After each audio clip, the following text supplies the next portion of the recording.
Okay, so welcome back. This is part 6, I believe, in our continuing series where we show you how to develop this application you see here, which is a frequency response analysis application. We can use it for many different reasons. We talked about sweep frequency analysis for a transformer to determine if a transformer has a shorted turn or multiple shorted turns. You can use it to look at the response of a filter, like a bandpass filter, a low-pass filter. Anytime you want to see how a circuit responds to different frequencies, you can use this application. We talked in previous videos. I encourage you to take a look at those where we talk about the most important part of this, which is the design concepts and understanding what's going on and how we can arrange this application, and more importantly, how your equipment works, your oscilloscope, your signal generator that's generating the frequencies. I encourage you to take a look at those so you can really understand what's going on rather than what most hobbyists and novices do. They just go in and start writing code and don't really understand what's going on. And you end up making a mess and getting frustrated and running away and playing video games. So what we're going to do is we're going to talk about kind of the final version of this after we've tweaked it and made some modifications, and we will get this application you see here. And you can see what we're doing in real time. In blue, we have this plot of a transformer response as you vary the frequencies. And we are measuring the low voltage winding here in blue, and that's the impedance of the winding over a range from 10 hertz to 10 megahertz. And then in orange, we are over plotting that in real time. You can see as it's real time updating right here. I have it connected to the same transformer winding, but that winding I have put two shorted turns on it, and you can see the frequency response is clearly a lot different with those shorted turns between 100 hertz and maybe 100 kilohertz. There's a big difference in the frequency response, and then it matches the unshorted frequency response over about 100 kilohertz. So it's a good way, as we talked about previously, of looking at your transformer. If you have this blue curve when it's good, if you've got a shorted turn, you can come back and say, hey, this doesn't look like the blue curve, so there must be a problem. And again, you can use that on filters, bandpass, low-pass filters, high-pass filters, anything where you want to look at the response of the circuit.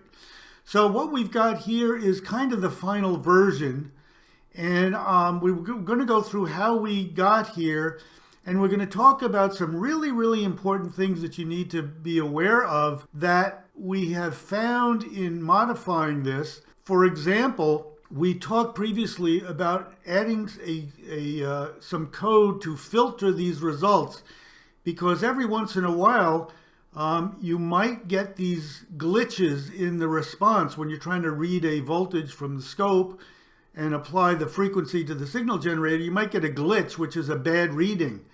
And we looked at ways that you can develop a filter in this code to filter out those bad readings. But what we're going to talk about in this video is taking a more of an engineering approach. Rather than getting some bad results, a good engineer would say, wait a minute, what's the root cause? Why am I getting bad results? And it turns out, in this case, we can add one line of code to what we had before that will, as you can see here, pretty much erase any bad readings. Here, I've got two plots. Each one is about 300 points, 300 measurements. And you can see I've got no bad readings, no glitches, and we're getting up around 600 readings and no bad readings. And that's because of one line of code. So we're going to see what can we do after better understanding our equipment that we're using, the scope and the signal generator. What code can we add to make those glitches go away so you really don't need much filtering? So let's take a look at this application. It's got some modifications from what we talked about before. Again, up here, we've got the signal generator, COM port 5. It defaults to COM 5, which I've got it set up at, and the user can enter a new number. I've also added the ability to specify how much peak-to-peak voltage I want out of this signal generator, and it's a maximum of 20, so it defaults to 20. And here we've got the open and close COM port we talked about before. And then for the oscilloscope, of course, we've got the open session and closed session from the National Instruments Visa code. We went through that before. And here I've added the ability for the user to select the time step. Right now, every 1.5 seconds, it's updating with a new reading. So you can enter that. I found that 1.5 seconds in this case works really well. Also, if I'm going to filter, I have added the ability for the user to tell the code, I want to filter out any readings that have deviated by, in this case, 20%. So I'm setting a default of 20. And that's if you really need the filter in the first place. Again, we're almost up at 600 readings and no need for a filter. So I've also added the ability to log these readings. You can see here in this text box, I've got the frequency equals and voltage. So at 8.9 megahertz, I've got 6.12 volts. And then here, I've just finished that second scan. The timer goes off. And there are 308 values in each of these scans, 308 voltage values for each of the scans. So I've got 2 lists of these 308 values. And I can then log those to file, which I have this deselected, but I've got the ability, I can send all those values to a CSV file and then use them in Excel or whatever and plot them later. And also, extremely important, I've got this log errors to file. Luckily, we have no errors, but if we had errors, it's really, really important that you get feedback about what's going on in your code. So it's a great place to set up a file, a CSV or a text file. Whenever you get an error in your code, you can spit out important values, variable values that tell you, can lead you to the source of the error. So I've got all of these unchecked because I don't need them. But basically, this is the code. When it's done with the first scan, you can see I hit the rescan to get this orange plot. So what we're going to do is we're going to jump into the code now and look at the modifications. And hopefully we'll be at a point where we can actually finish this and use it. Okay, so here we are in our application, again with C# Visual Studio. We talked about getting this all set up and configured previously. I encourage you to look at those videos. And all we're going to do here is look at the tweaks I've made to get this into the final form. So we've got all the using statements. We've already went through that. In all of my applications, I have a documentation.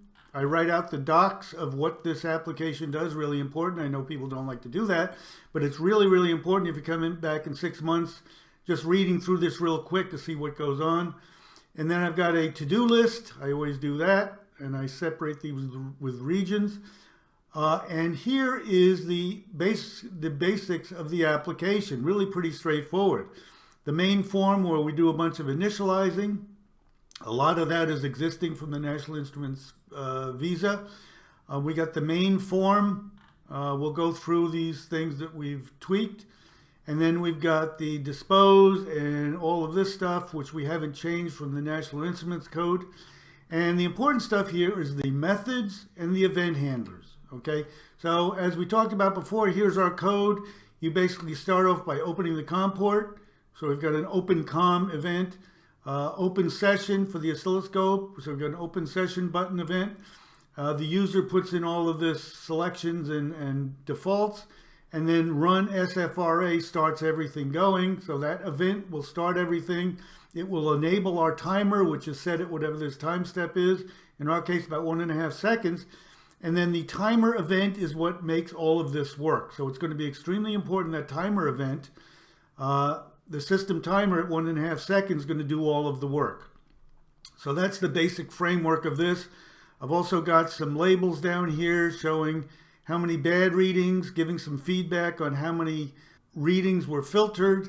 And in this text box, we've got the frequency and voltage value of each reading. And we can also put in here some very important feedback in each time step to make sure everything's going the way we want. So what we'll do is we will first look at the initializing, where I've added some variables here. All of these up here above this asterisk line are all existing, so we didn't change those. The ones that I've added are between these two dashed lines. We've got the frequency values, which is the list of all frequencies we want to take measurements at. And we saw before that we can either read it in from a CSV file, which is what we're going to do here, or we've also got some code that we're not using where you can generate all those frequency values. But basically it's a list of doubles with all of the frequencies that we want to make measurements at. And then we've got 4 lists that specify the X and Y values for each scan. So we've got the X frequency values for the first scan, the Y voltage values for the first scan, and the same thing for the second scan. We've got frequency and voltage for the second scan, and we can save those and plot them, all right? So that's so we can do 2 scans. Then what I've done is I have added some strings that define where I can pick up that those frequency values that define what for each frequency that we want to make measurements at. So that's just a CSV file with a list of frequencies, and here's the location. And then for the error log file, here's the location, and for the data log file, here's the location, here's the path. So you don't need those, but we can use those. Also, I've got some defaults parameters set up. Frequency index, that's basically as we step through each value in this frequency file, we're starting out at 0, but the freq index is the index of each frequency. Command delay milliseconds, we talked about before. Basically, if we want, we can add a delay after we send a command to one of our devices, our oscilloscope or our signal generator, and cause it to wait to allow the device to settle out before we proceed. That's optional, but I've got it set at 100 milliseconds. Scan number, we've got 2 scans, so we can do 2 plots. I'm starting out with a scan number equals 1, and then this basically determines if we have already written a log file. I'm defaulting that to false. We'll use that later. And then for filtering, I have the number of voltage glitches or bad readings. I'm starting at 0. I'm going to increment those. And then the maximum deviation in percent, like 20 or 40%. If we filter, we're going to say, is the new reading greater than 20% more than the old reading? If so, it's a glitch. All right. So these are the initializing that we have for our final application. Then go into the main form. The standard initialized component we already have. Setup control state we already have. I've got a method here, configure chart, which really just sets up the chart parameters. We'll talk about that in a bit. And then we've got the UI defaults, all these text boxes. We're setting it default COM5, 1.5 seconds time step, 20 volts peak to peak for the signal generator, and 20% deviation. And here we are just initializing each of the buttons. Here we want to make sure that we initialize them so the user can't press the wrong button or an irrelevant button. And here, when we're starting up the application, we're going to erase any existing log or error, data log or error files, just to clean things out. You don't need that, but I've got if the file exists. For the error log, delete it, and the same for the data file. So that's the only initializing we're doing in the main form. Again, all of this remains, and then the thing that really is important in all of this is this timer 1 tick, which is the 1.5 second timer. So we'll go through that. We've also got what we talked about before, the open session for the scope, close session, COM port, open the COM port, it just calls that method, and close COM port. The button sweep frequency analysis, when we've got everything, we've got both devices open, we run the sweep frequency analysis, and that is the event. And you can see all it does is it says, okay, if I'm on the first scan, let's read the frequency file, all of the frequencies that we want to scan at. We don't need to do that on the second scan because we've already got it. We're figuring out what the interval is by taking from the text box that the user inputs, we're converting that to an interval in milliseconds. And then if it's scan 2, we have to reset the index of frequencies because we're going to start from the zeroth frequency, so we want to zero that out. And then what we're doing is we're figuring out, for filtering, the maximum deviation we're going to allow before we say it's a bad reading.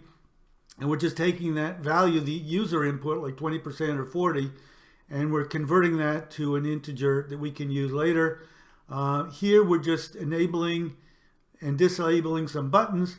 And here I'm making none of these active as we start, just to make it look a little bit nicer.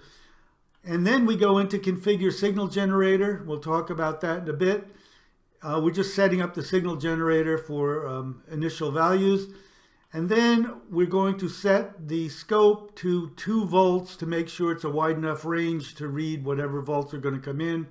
And then we're going to enable the timer. All right. So we're just setting everything up. And once we've got that, it's all going to come down to this timer 1 tick. So here is the code for the timer 1 tick, and I'll go through it. We talked about much of this, but I've tweaked it a little bit.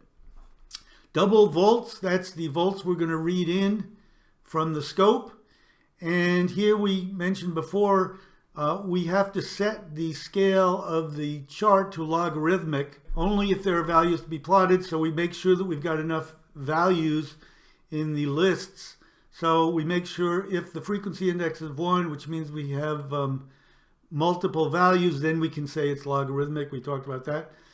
Here, as long as the frequency index is less than the total count of the frequencies, we're in the operable range of frequencies, then we want to go through and we set the frequency. We call the method to set the output frequency of the signal generator, and then we read the value by calling read scope, and that's going to be a very important method we'll talk about.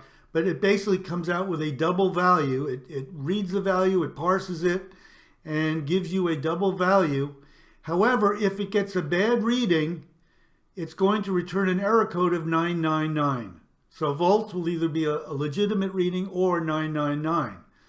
So it's a nice way to figure out if we got junk. So if it's a good reading, volts is not equal to 999, then what we have to do is we're going to send to this text box, we're going to give a real-time reading of the frequency and the voltages. So we've got the read text box, the frequency value, and then the volts to string.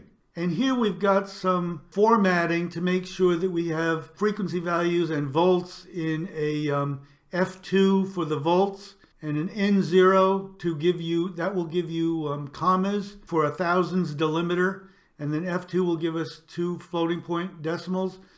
So that gives us the output, and if scan number equals number 1, we will just add the frequency values and the voltage to the lists for number 1, and then we'll do a points data bind those 2 values, all right? And that just is plotting the values for each step. If scan equals number 2, we're doing this, the rescan, we're going to have to add those values of frequency and voltage to this list for number 2, right? And then we're going to chart 1 and 2 to give us the updated chart. If it's not a good reading, if we do get a 999, we're going to increment the number of glitches, and then in this label, or in this label, we're going to increment the number of glitches and tell the user, hey, we've got more glitches. So we just convert that to string. And then very importantly, we need to increment the frequency index, so we step to the next frequency, where we can then come back, set that frequency, read the volts, and if it's good or if it's bad, act appropriately. Now, importantly, if you've reached the end of the frequency range, turn off the timer and make sure everything is set. So if frequency greater than or equal to the frequency values count minus 1, we've reached the end of the frequency range. Disable the timer, and in our text box say timer is off. And if we have scan number 2, I've added this to the text box to say how many values were in the voltage values for the first scan and for the second scan. And then we're going to change this button from run SFRA to say rescan for the second. Now again, we're at the end of the scan, And what I've done is I have moved all the filtering to the end of the scan. You can either filter the values as you read them, but what I've done is I have waited now to when we have an entire range of values for the scan. We've got frequency and voltage values. It's a lot easier to filter after we are done a scan, right? So you wait till all the values are in, then you can go through and you can filter those. And let me give you an example why that's so much nicer. So let's say, for example, I've got a reading of 1.5 volts, okay? And the next reading should be somewhere over in here, a little over 1.5. But let's say I get a reading that's way down here, okay? Well, how do I know this is a bad reading? As we talked about before, you can say, well, if this new reading is like 20 or 40% different from this reading, it's a bad reading. But how do you determine what the correct reading could be? Well, you can either just ignore this completely, or let's say you also have this reading after this one, or after the bad reading. What you can do is you can say, well, if this reading, this bad reading, is a big difference from this first reading, what I can do is I can take the first reading and this third reading and I can average them to get an estimated value rather than just ignoring this completely. And you can do this if you've got the entire range of readings after a scan is done. So it's a little bit easier to filter if you've got the entire range of readings rather than doing it on the fly in real time. So what I've done is I've set the code up so it waits till the very end of each scan to go through point by point and see if there are any outliers. And if there are, I will just come up with an average for the readings on either side of that outlier and use that as the value. It's a little bit easier. You can do it any way you want. We talked about other ways to do it, where you can do a low-pass filter, whatever. But what I'm going to do is I'm going to do this when each scan is done. So here we are when the scan is done. We are turning off the timer. And if we have specified to do a filter, we filter the input volts. And we can also, at the end of the scan, we can decide if we want to log the scan data to CSV. And if the user has checked that button, we will write data to CSV.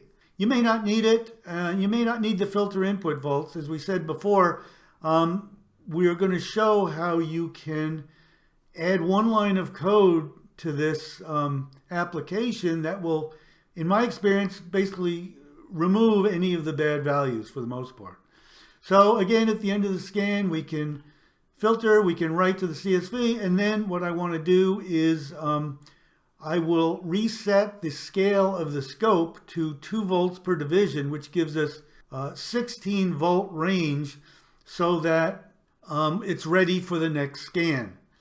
And then these are the lines of code to do that. And then I'm going to increment the scan number to the next scan. So really that's the timer tick. And it relies on these methods that we're going to look at next to do the actual measuring. Let's go to the methods and see what we got. Open COM port, we've talked about that before. I won't go through it again. Configure signal generator. I've made a few tweaks. We basically have a format of you send a write command, and I have the thread.sleep for the command delay milliseconds that the user specifies, like 100 or 150 milliseconds. And then we read existing. So when we write, we should get an OK from the signal generator. So this is going to read that OK. Whether you need these is up to you. You may not. I've just got it here to show you that you write something, you delay, and then you read. That's a nice structure that you may or may not want to use. So here I've got a menu mode to give us the standard menu. I set the frequency to 10 Hertz. Since we're starting from 10, we're going from 10 Hertz to 10 megahertz. I'm using the same write the command, sleep, and then read the OK response. I'm setting a sine wave, same thing. And here what I'm doing is I am setting the desired amplitude. Again, we said the user can specify the output peak to peak amplitude.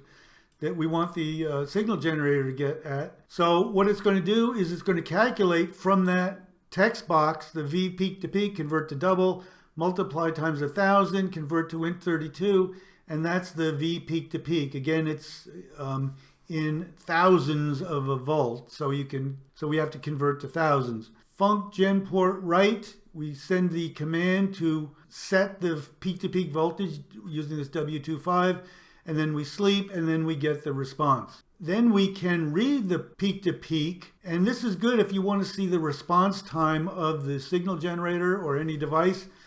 You send the command to set the peak to peak, and then we can read it using this R25, and then sleep, and then here's the peak to peak value that we read.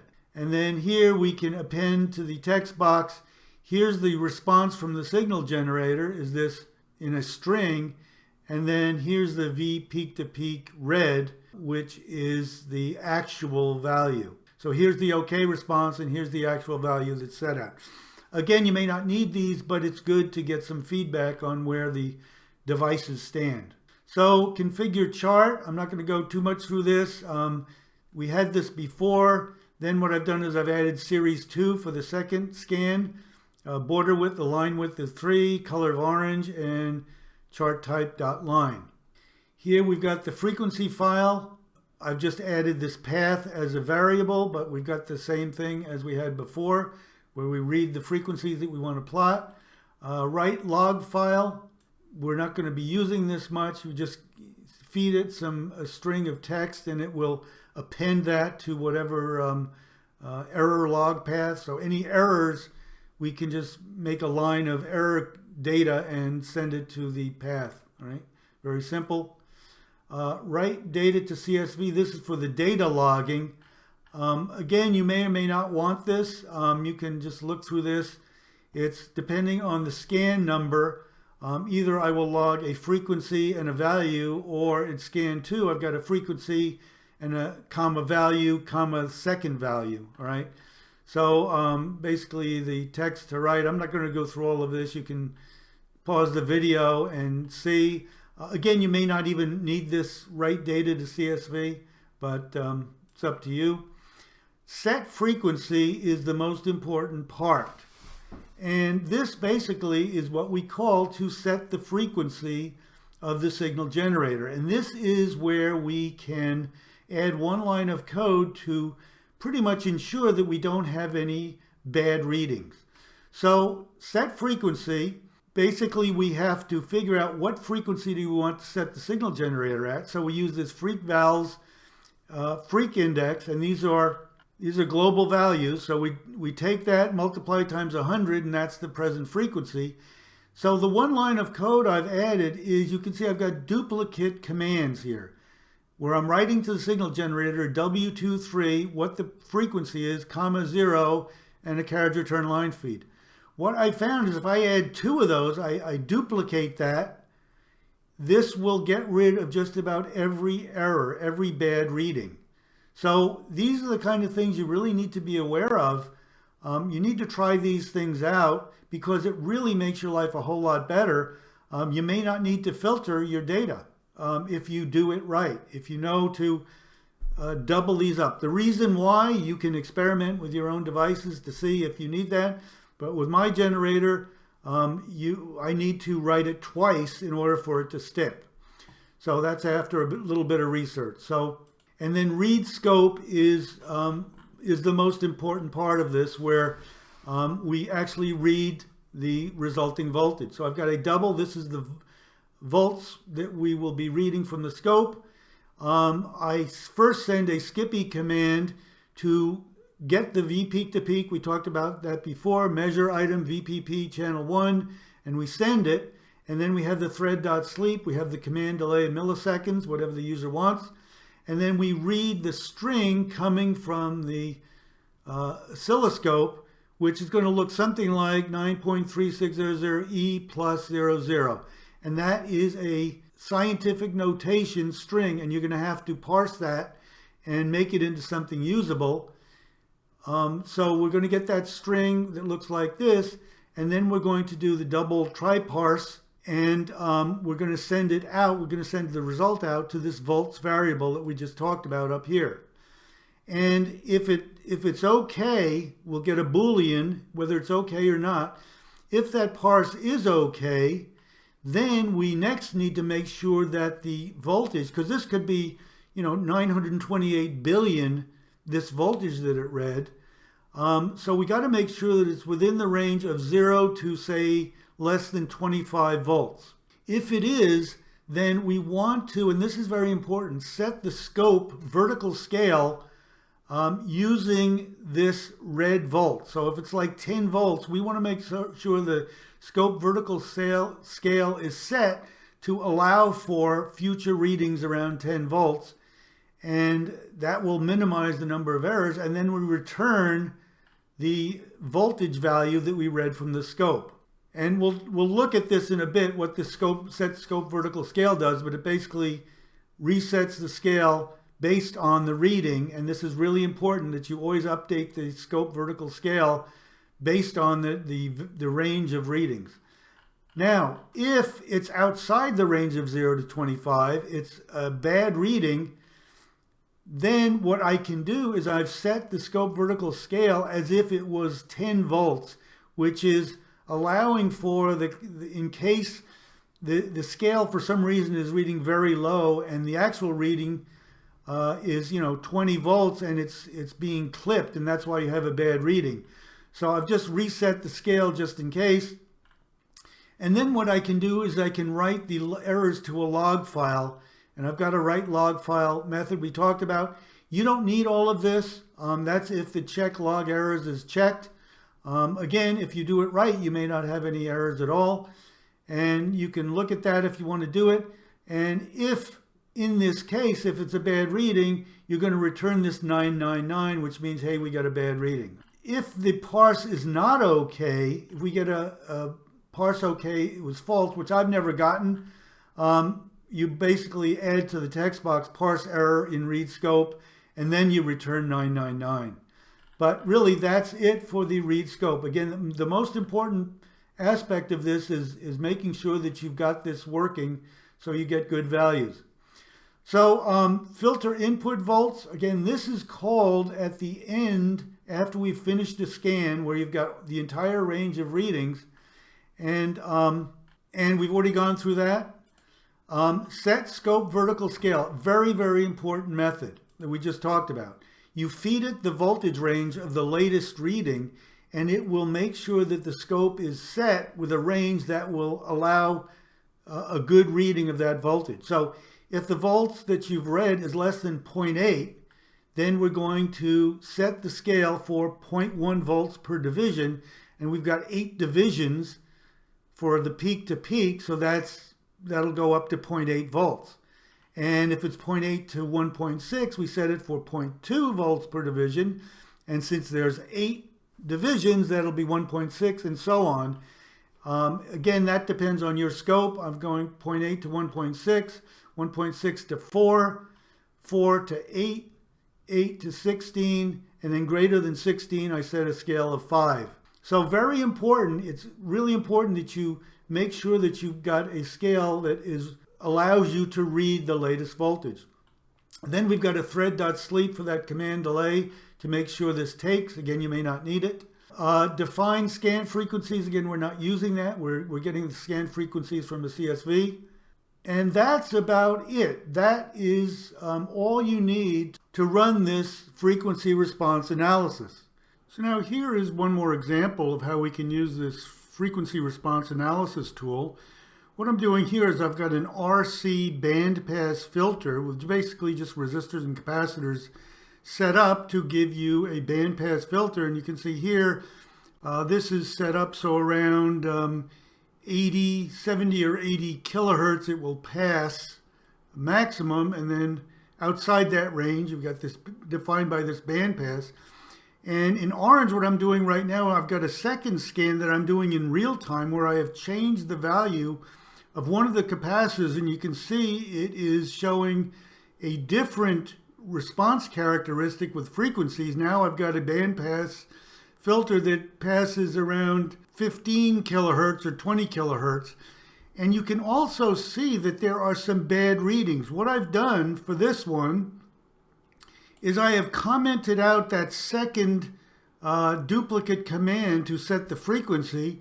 And as we mentioned, now we've got some glitches here, some bad readings. And what we can do, I've set the filter data, so at the end of this scan, it will go through all of the values in each of these scans and filter out, hopefully it will filter out these glitches and clean up this curve and replot it so we'll get a nice clean curve. So we'll come back when this is done and see what happens to see if our filter works. So here we are near the end of our second scan. You can see in the bottom left 8.2 megahertz, 0.4, and hopefully when this is done it will magically clean up this orange trace. So 8.7, 8, 8.9, and voila, it has pretty much cleaned up this trace using the post-processing filter. And basically it takes an average for any glitches. It will take the average of the two surrounding points to replace the glitch with an average value. So that's about it. You can see we've got the counts for the number of plotted values. And that's about it for this frequency response application. We hope you like it. If you like any of these videos, please hit the like button, subscribe, hit the bell notifications, and please, most of all, let others know that we're here so we get some views. Really appreciate it. Otherwise, take care. Have a really good day. Thanks.